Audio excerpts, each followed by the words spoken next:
NDA అంటే కూటమి అధికారంలోకి వచ్చి 2 ఏళ్ళు గడుస్తున్న నేపథ్యంలో 2 ఏళ్ళు గడిచినా కూడా ప్రతిపక్ష హోదా దక్కని వైఎస్ఆర్సీపీ పార్టీ నాయకులు కావచ్చు, ఆ పార్టీ అధినేత కావచ్చు, ఇంకా మారని వైనం కనిపిస్తున్నది.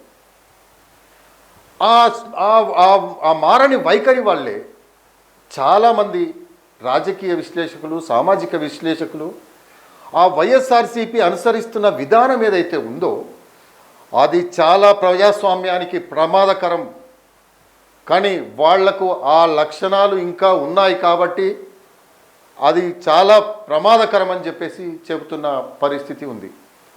రాజకీయాల్లో విమర్శలు, ప్రతి విమర్శలు సహజమే అయినప్పటికీ ప్రత్యర్థులను రాజకీయంగా ఎదుర్కొనలేక వారి ఇళ్లలోని మహిళలను, క్షేత్రస్థాయిలో ఉన్న మహిళా నాయకురాళ్లను టార్గెట్ చేయడం ఒక దారుణమైన సాంప్రదాయాన్ని వైసీపీ మూటగట్టుకుంది.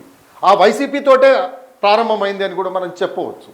ఆ పార్టీ అధినేత ఆయన మానసిక స్థితికి తగ్గట్టుగా ఈ సంస్కృతిని ఆ పార్టీ నేతలు పరాకాష్ఠకు తీసుకెళ్లారని చెప్పవచ్చు. అధికారం చేతిలో ఉన్నప్పుడు అహంకారంతో మహిళా నేతల వ్యక్తిత్వ హననానికి పాల్పడిన ఆ పార్టీ నేతలు 2024 ఎన్నికల్లో ప్రజలు బుద్ధి చెప్పి పాతాళానికి తొక్కేసిన, కనీసం విపక్ష హోదా కూడా దక్కకుండా చేసిన తమ కీచక బుద్ధిని మార్చుకోలేకపోతున్నారనేది జగమెరిగిన సత్యం. 5 ఏళ్ల వైఎస్ఆర్సీపీ పాలనలో అసెంబ్లీ సాక్షిగా సాగిన అరాచకాలు ఆ రాష్ట్ర చరిత్రలోనే ఒక మచ్చగా మిగిలిపోయాయని చెప్పవచ్చు.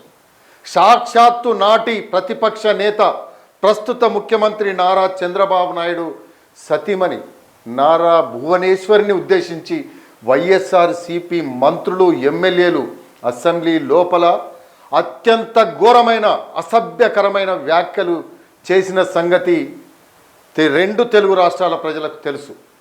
రాజకీయాలతో ఏమాత్రం సంబంధం లేదు, నిరంతరం సామాజిక సేవా కార్యక్రమాల్లో ఉండే ఒక ఉన్నతమైన మహిళపై పాలకులే కక్షగట్టి బురద జల్లడంతో చంద్రబాబు వంటి సీనియర్ మోస్ట్ లీడర్ ప్రెస్ మీట్లోనే ఆనాడు కన్నీరు పెట్టుకోవాల్సి వచ్చిందంటే అర్థం చేసుకోవచ్చు.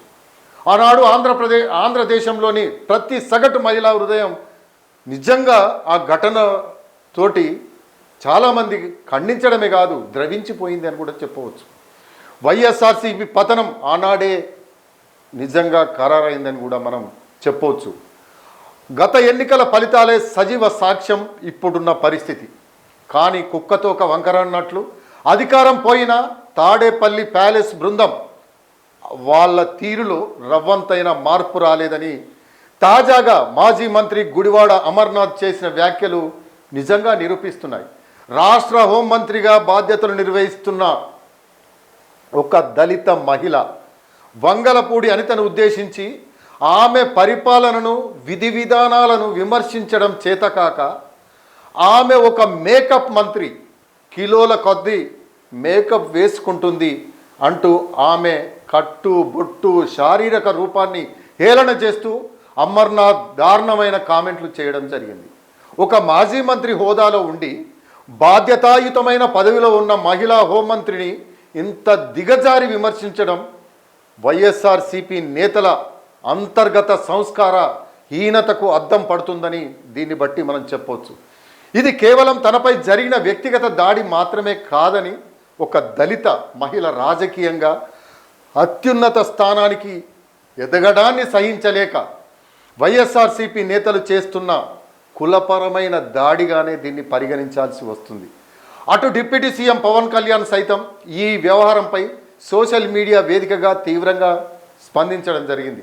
రాజకీయ విమర్శలు ఎప్పుడూ ప్రభుత్వ విధానాలపై ఉండాలి తప్ప మహిళల దుస్తులు, వాళ్ళ రూపురేఖలపై కాదు. వైఎస్ఆర్సీపీ నేతలు తమ సొంత ఇళ్లలోని మహిళలను కూడా ఇలాగే అవమానిస్తారేమో. నిజంగా అవమానిస్తారా? సమాజం వీరి మాటలను నిశితంగా గమనిస్తోంది అంటూ పవన్ కళ్యాణ్ మండిపడ్డారు. అయినప్పటికీ తాడేపల్లి సోషల్ మీడియా విభాగాలు ఇంకా ఈ అసభ్యకరమైన ట్రోలింగ్ను వెనుకేసుకు రావడం అయితే నిజంగా సిగ్గుచేటుగా భావిస్తున్నారు. ఇప్పటికైనా ఇలాంటి వ్యాఖ్యలను, ఇలాంటి మాటలను ఖచ్చితంగా కనుక వీళ్ళు మానుకోకపోతే ఆ రానున్న రోజుల్లో కూడా ఆ 11 సీట్లు కూడా పోవడం ఖాయం అనేది, అంటే ఇటీవలి ఫలితాలే రుజువు చేస్తున్నాయి. కాబట్టి ఖచ్చితంగా ఆ 11 కూడా వస్తాయో రావా, ఎందుకంటే ముఖ్యంగా మహిళా లోకం కన్నెర్ర చేస్తే మాత్రం మీరు ఎక్కడ ఉంటారో అర్థం చేసుకోవాల్సిన పరిస్థితి.